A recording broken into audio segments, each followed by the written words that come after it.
Alright, Scrafters, sorry for the substantial delay getting on to game 2. This is partially because I've got a cold and I didn't feel good last night, so arguably I don't feel good now, but that's by the by, I'm well enough. Here we have Xanathar up in the top left. This is of course a best of 3, and as I recall, gzmq won the first game. From the first game, what we had was Xanathar doing an okay job of of setting up his initial base, but didn't really expand quickly enough. However, did do a pretty good job of harassing his opponents, and got some work done killing SCVs, but took his own sort of foot off the pedal in terms of building workers, etc. So Xanathar needs to get on the case here. Building a third and fourth hatchery to really increase his ability to push our units. gzmq, on the other hand, it was a reasonably clean build. Did open with a double supply depot, has done that again, not sure why, and didn't learn from the last game, so still has left the front ramp completely wide open. And you definitely want to wall that off as a turn. These supply depots, remember, can raise up and down with clever use of the button R. So you can build a complete wall here of buildings. That just means if your opponent has just decided, I know what I'm going to do, I'm going to squirt out a bunch of lings and get in your fist. And that doesn't particularly all anything for a Zerg. It's pretty straightforward to push out 12 lings quite early and turn up before you've really got enough units to handle it. And the hard counter to it is just have a wall. They can't get through the buildings. It takes them a long time to chew through barracks and supply depots, and you can repair them from behind with your SCVs. And obviously, all you need is 1 or 2 Marines behind that shooting to see off. So yeah, walls are winners.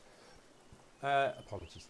Let's see what happens here. So last time gzmq also, I think it was a doom drop in the end. There was almost like a base trade type of setup. However, gzmq had a mech army at home that ultimately was able to clean up the Zerg army, whilst the sort of doom drop into the main base went essentially undefended. Looks like we're going to get a fast third here from gzmq, and I like that. But I'd like it more if there was some scouting done. If we take a quick look, vision is no. So far, gzmq hasn't been in his opponent's base at all, and Xanathar hasn't been in his opponent's base either. So is Xanathar's going to get the third done first, and that is very much as it should be. So this is looking a bit more like it from Xanathar. Getting up to that third base nice and sharpish, getting some handful of lings on the map. I'd like to see these lings busy on the map. One of the things you can do with a relatively small force of lings is just try and shut down your opponent's third base. Look at the time, it's about 6 minutes. That's when they're going to be building that CC. That's when you're going to expect to find it either here or here. And those lings can just run in, be really obnoxious. They can kill the worker. Don't stay for the fight. If you get in and you snipe the worker and you go to work on the CC, by all means, if you think you're going to get the snipe on the command center half built, go for it. But if this stack of Marines turns up to shoot you off, don't stand and fight them. Don't throw your lings away. Just run. Give up that position. However, if only like 5 Marines come, then kill them. By all means. But don't take a fight. You're going to knock them in. Use the lings to just slow down what your opponent's doing. No. So in the production tab, look, we can see that the turn's a little busier than the Zerg here, and that's okay. Some static defense going up for Xanathar, but again, this is a lot of static D. You've got 4 crawlers at the door. That's the sort of thing you do if you've scouted your opponent and you know that they're coming at you with a Marine rush. Has he scouted? Nothing. Like, mineral field depleted. Kind of blindly building these in the hope that something walks into them. I mean, nothing's coming. Why? Why, gzmq? Why? I have nothing against building factories. In fact, I'm all for it. But over there? Now, what is of concern here as we hit the 9-minute mark, look how many minerals each of these players have got. And notice in the production tab, neither of them are building units. Literally, there isn't a single fighting unit being built right now. Not one. There are some lings currently coming in, but you know, we're 9.5 minutes deep. The time for those lings has probably passed. You didn't get busy with the lings in the early game, harassing, being annoying. What are you going to do with those lings now? Well, here's one thing you could do. Run in here and absolutely decimate this. But since neither player has scouted at all, you don't know that this is here. So, you know, the place for lings is not parked in your base. Lings are fast, light units. They're not, you know, they're not going to mount a great defense if something does come. You've got queens and you've got like loads of spine crawlers. This is a safe base. No handful of marines is walking up here. No army small enough for these lings to make a difference to is getting through your front defenses. So why are these lings in your base? Running around the map is what lings do best. They're fast, they get places. What is that, high sec ultra tracking? No, just no. Okay, so there are units again being made now for the Terran, and the Terran is quite far ahead in army supply and indeed in worker supply. It's a 4-base Terran versus, in fact, a 3-base Zerg. So with the Ninja expand over here and the Expo over here, I still like why. The Terran's actually managed to leapfrog the Zerg and is now ahead in bases. I've mentioned it before, will mention it again. As a Zerg, you always want to be 1 base ahead of your opponent. If they're on 4 bases, you need to be on 5. And also as a Zerg, feel free to drop an extra hatchery here, maybe even 2 extra hatcheries here, just as macro hatches is what people call them. A macro hatch is a hatchery that isn't going to do any mining for you.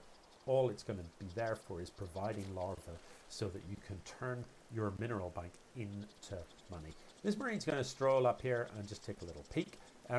So that is some supply.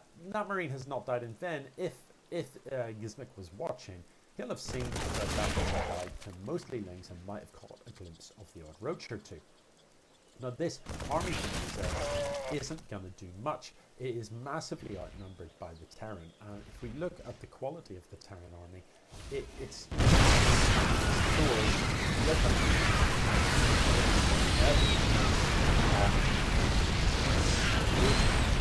that isn't a fight that you can really take. Yeah, maybe you could take it from the right angle. So the way to do it would be bring the roaches in from here, run the lings in from this side, get a surround on the siege tank. Because again, those siege tanks, once they're surrounded by lings, the siege tanks will be this siege tank will shoot the lings surrounding this one, and actually the splash damage will hurt the siege tanks as well. So a big surround with lings, a big flank can work really well against siege tanks, but it's got to be a flank. It can't be a walk everything in through the front door to, you know, lings in front to take it in the face. No, the roaches have to be up front taking it in the face so that the lings can run in from another angle and get that surround. Yeah, so not a great engagement, but to be honest, no kind of positioning was going to make up for the fact that the Terran just had a much bigger army, A, bigger, and B, higher quality as well. Now, so Mutalisks can be great. They're fast units, they're light units. They can get in, they can do damage, they can pick off workers. Oh, look at these medevacs, man. Oh, please go and bring medevacs. Look, that is 5 medevacs full of marines. 40 marines. No, don't fight George. No. Doors are literally, as a Terran, what you build because they do splash damage in the air. Even one Thor, that many Thors will just obliterate them. However, I was talking about these medevacs. Yeah, you know, medevacs at 2 supply each. There's 5 of them. And marines at 1 supply each. There's 40 of them. There's 50 supply. That is a lot of the Terran army is just in those medevacs, unable to shoot. So, oh yes, please. Where is this Nidus going to pop up? I don't know. The problem is with the Nidus, Xanathar needs to be able to see where the Nidus is coming out, and if I hold down the vision button, Xanathar can see nothing. Is That's what you can see. So yeah, you need something to give you sight for that Midas. Normally an Overlord will do it, and don't forget you can get that speed upgrade for your Overlords from your hatcheries. And if you turn an Overlord into an Overseer, it's even more useful for providing that sight. They've got a reasonable sight range. They can nip in pretty quickly, give you a glimpse of this edge. You can pop your Midas, unload your Lings into your opponent's base.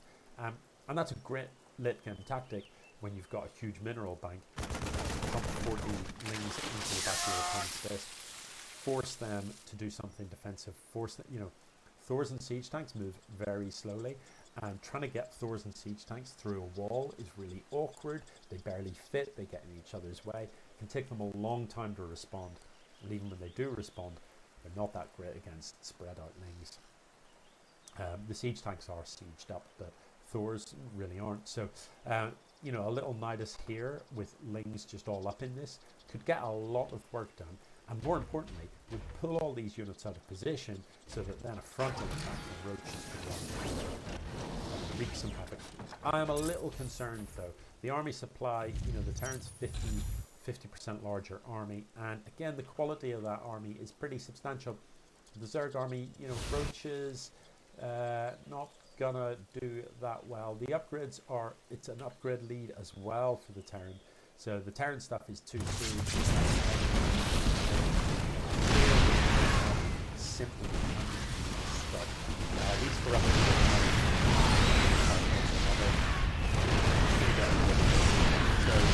where is it's in the Midas. So these roaches are going to have to file in, and what you definitely want is to run. You need them all together. You need your Lings running around the back there. I feel like this is maybe it. I don't think the Zerg can do enough. And unfortunately, spine goblins